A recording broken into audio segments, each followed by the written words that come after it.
Hi guys, happy November 9th. I have been long awaiting this day to read November 9th by Colleen Hoover. So that is going to be the whole concept behind this vlog. I feel like this book is going to hit so much better if I read it on the day that the whole book actually revolves around. Sadly, it is a work day for me, so I'm on my break now. I'm going to read as much as I can while on break and then tonight when I get off of work. But I'm not going to pressure myself to finish the whole thing today. This vlog will probably drag out over the next couple of days. I just wanted to get it started on November 9th and read as much as I can today. So I don't really know too much about the plot other than the two main characters' names are Ben and Fallon, and they meet up one day out of the year every year on November 9th. So the concept sounds super cool, but at the same time, I'm a little weary of it because I don't really know how you can build a relationship with someone if you're only seeing them one day out of the year. But I'm still excited to get into this because it's one of Colleen's most popular books. Despite that though, I was looking at the Goodreads ratings to see what my friends and people I follow have rated this book, and it had some pretty mixed reviews. It looked like people were either giving this 2 or 5 stars. So it seems like a book that you either love or hate. I don't anticipate myself hating this book though because I love Colleen's writing, and a lot of times when a book gets mixed reviews, I find that I fall somewhere in the middle. So we shall see. I'm excited to dive into this one and vlog my experience reading it. This vlog is going to be spoiler free, but if I feel like I want to share some spoilery thoughts, I will save those for the end and definitely warn you guys beforehand. So you can watch this without having the book spoiled if you haven't read it before. So let's get into it and start reading. First, November 9th.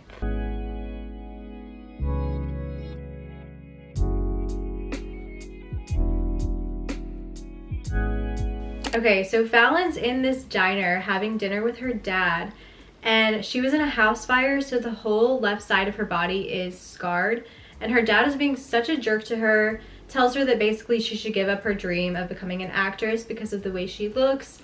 And Ben is also in this same diner. He overhears the whole conversation and he decides to stick up for Fallon by pretending to be her boyfriend, and they've never met, so he slides into the booth with her and is like, just go with it, and kind of like tells off her dad. And it's really nice, but at the same time I'm like, why are you doing this? So I'm kind of wary of Ben. So they've left the diner. Ben and Fallon have gone to get froyo and then go back to Fallon's place, and they're keeping up this whole fake dating charade. And I'm just like, why are they continuing to do this and pretending to like each other? Or are they pretending? If they're not, it feels really insta-lovey and it's a little weird. I don't know why they're not like trying to get to know each other better, and why Fallon's not like questioning Ben more. Like, why did you do that for me? I don't know. I'm wary of the whole situation. Okay, so now they have decided to meet up every year on November 9th. Fallon is moving to New York that night, so she feels like she's never going to see him again, but they agree to the whole November 9th setup. And Ben is a writer, so he says he's going to write about their November 9th relationship, which seems so meta to me. Oh my god, I'm on page 74. And something just happened that made me like this book so much more. So I was complaining because this book felt really weird and insta-lovey. So Ben is like getting advice from Fallon because Fallon really likes romance books. So he wants tips for when he writes their November 9th story. And he's like, what's your least favorite thing? I need to know so I don't screw up our story. And she's like, cliffhangers and insta-love. He makes a face. Insta-love? I nod. When two characters meet and supposedly have this great connection right off the bat. That is so funny how self-aware this book is. Okay, that made me just like this book a whole lot more. Ben just did something so cute, but I'm still so confused why he's being so full on and why he's so into Fallon. I feel like this would never happen in real life because people are way too flaky. We're on to the second November 9th. And I just realized that when each November 9th starts with a quote, the quote is from Ben. I thought it was from like an actual author, but it's from Ben, the writer, from the book. That's pretty cool. I'm on page 108, and I knew that the characters from Ugly Love were supposed to show up in this book, but I didn't know to what extent. So we just got introduced to Ian from Ugly Love, and he is Ben's older brother. So that is super, super cool. I just finished the second November 9th, and I'm not gonna lie, I'm not really loving this one. I hate insta-love, and despite this being insta-lovey, I'm not really feeling that spark or connection between them. I feel like they need to be asking all these questions about one another to try and get to know each other better, considering how little time they get to spend together, and it feels like there isn't any of that going on. So I'm, like I've been saying, wary of their relationship and just kind of weirded out, to be honest. And I'm not really loving either one of the characters, so I don't know. People love this book and I'm hoping it gets better from here. I'm loving the concept still, it's cool, but it's just a little weird for me right now and I'm having trouble getting into it, so we'll see where it goes from here. I'm on the third November 9th now and I'm definitely a lot more into the story. I feel like we're getting all these little tidbits of things and not hearing the full story, and I really want to know more about these little tidbits that are being thrown out at us. So I think it's all going to build up at the end to one big climax, and I just really want to know what the full story is. Okay, I feel like this November 9th is going to be a bit different than our past two November 9ths. I feel like we're going to get more of a look at the characters' day-to-day lives outside of this one day. Definitely read Ugly Love before reading this if you don't want spoilers for Ugly Love, because I knew the characters showed up again in here, but you low-key get spoilers for Ugly Love, so I'm really glad I read that first.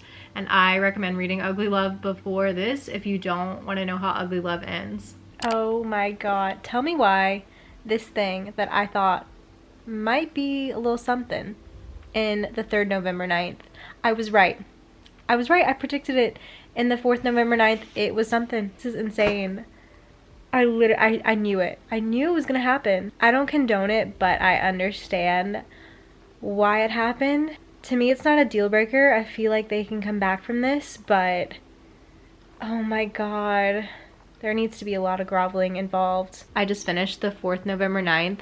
That was the shortest November 9th so far, but the most intense by a long shot. Oh my gosh, tell me why I predicted what was gonna happen. I just had a feeling in the back of my mind that it might happen, and it did.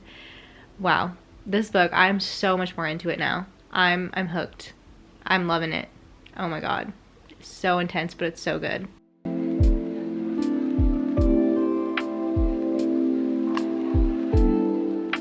I'm on the 5th November 9th, and I think we're good now, question mark. They just added up how much time they've spent together, and it only adds up to 28 hours total, which is what I've been saying this whole time. They like barely know each other, and I feel like they're not taking advantage of spending the whole November 9th together. If it were me, I would be like, let's spend the full 24 hours together. They haven't spent more than like 6 hours of this day together per year, which is crazy to me.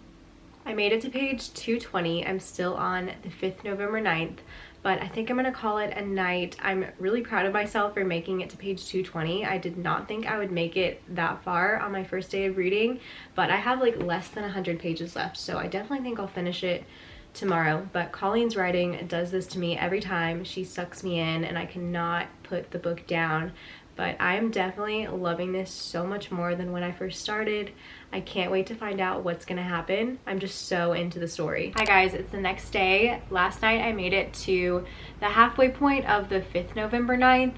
I'm not sure how many more November 9ths there's gonna be because they've all been like different lengths, but I have less than 100 pages left. This book has already been pretty intense, and I realized through all the climactic things happening, there were a few things that have been dropped on us that haven't been fully explained yet, and they definitely need to be explained, but I'm not sure if I'm gonna like the explanation that we get. So I'm just waiting for those things to be wrapped up. I don't know how the story is gonna end, if it's gonna have a happy ending or a sad ending, but I'm really enjoying it a lot. I'm not crazy about the characters at this point. I don't love Ben and Fallon, and I don't necessarily even love them together, but the plot is just so intriguing to me.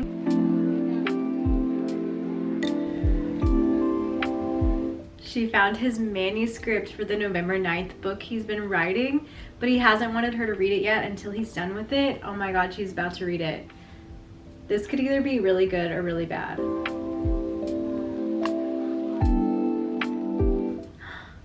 the thing that she wants to read the manuscript to find out is the thing that I was like, we need an explanation for this. Oh my god. She wants to know too.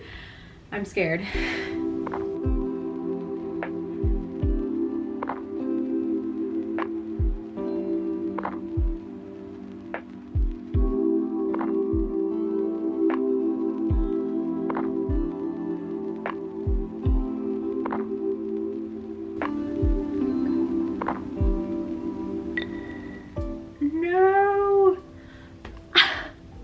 I thought this could be a possibility, but I didn't think it would be revealed this way. Oh my god.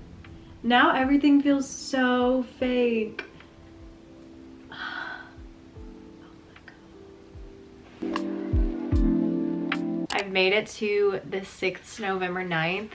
This book has been such an emotional roller coaster. I feel like the past 3 November 9ths have ended so intensely that I'm like, I don't know if there's gonna be a next one. How many more can there be?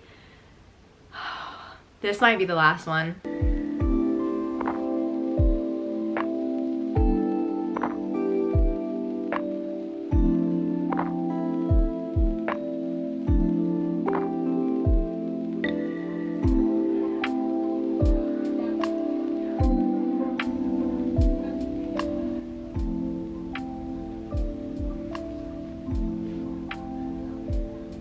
That was so good. I loved it. Oh my god. Okay, now that I have finished November 9th, I wanted to share my final thoughts. This section is going to be spoiler free, but I did want to do a final thoughts section with spoilers, but I'll warn you before I'm about to share spoilers so you'll know when to click off. So starting at the beginning of this book, I was honestly kind of weirded out by this book because firstly, it was really insta-lovey, and insta-love is by far my least favorite trope. But also I'm like, was it insta-lovey? Because I didn't feel a connection between them. I wasn't feeling a spark, and I wasn't understanding why they were pulled to one another.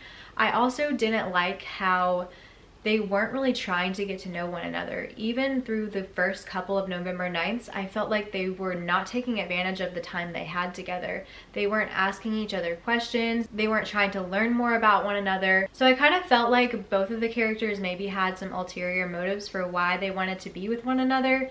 Ben especially, I did not trust him from the get-go, and I was just not a fan of his character. I felt like he was kind of fake, but I did really love the concept of this book, and I felt like the plot had so much depth and we kept getting more and more layers added onto the story. So that is what kept me reading and kept me intrigued, and I feel like I just kind of fell in love with the characters along the way through all the trials and tribulations, and I started rooting for them to be together. The reveals in this book and the ending were my favorites because they're the type of endings where all these little breadcrumbs that have been dropped throughout the story all came together at the end, everything tied up perfectly in a nice little bow, and it makes you go back to the beginning and realize why things happened the way they did. So I wasn't upset about the insta-love. I understood where the characters were coming from, and I really enjoyed it. This is also a story where I felt like I enjoyed it the more I was reading it. At first I was like, oh no, I'm hating this. This is gonna be like a 3-star, maybe a 2-star book. And then towards the middle, I was like, no, this is a solid 4-star. The 75% mark, I was like, this is a 4.5 star. And then by the end, I had that 5-star feeling, which normally I'm such a character person, and in this book I was liking the plot more than the characters. So I feel like that's just a testament to Colleen's writing and the plot structure. It was just unlike anything I've ever read, and I'm so glad that I read this book on November 9th. I highly recommend doing that because it was just really fun reading it on the day that had so much meaning for so many different reasons to the story and to these characters. So yeah, I think I'm gonna give November 9th by Colleen Hoover 5 stars. This has been one of my favorite reads of the year. I had a good time reading it despite how intense it was. It was an emotional roller coaster, but overall it was such a good story and I thoroughly enjoyed it. Now I'm going to get into some spoilery thoughts. So if you haven't read November 9th or you don't want any spoilers, this is your time to click off. Thank you so much for watching. I hope you enjoyed the video. Don't forget to like, comment, subscribe, and I will see you guys in my next video. For those of you sticking around for the spoilers, let's start with when Kyle punches Ben. I was speculating so hard over all the reasons that could have happened. My very first initial thought was that Ben and Jordan were hooking up behind Kyle's back. So that's why when it was revealed later on that Jordan and Ben were together, I wasn't shocked by it, because I thought that was maybe the reason why Kyle punched him.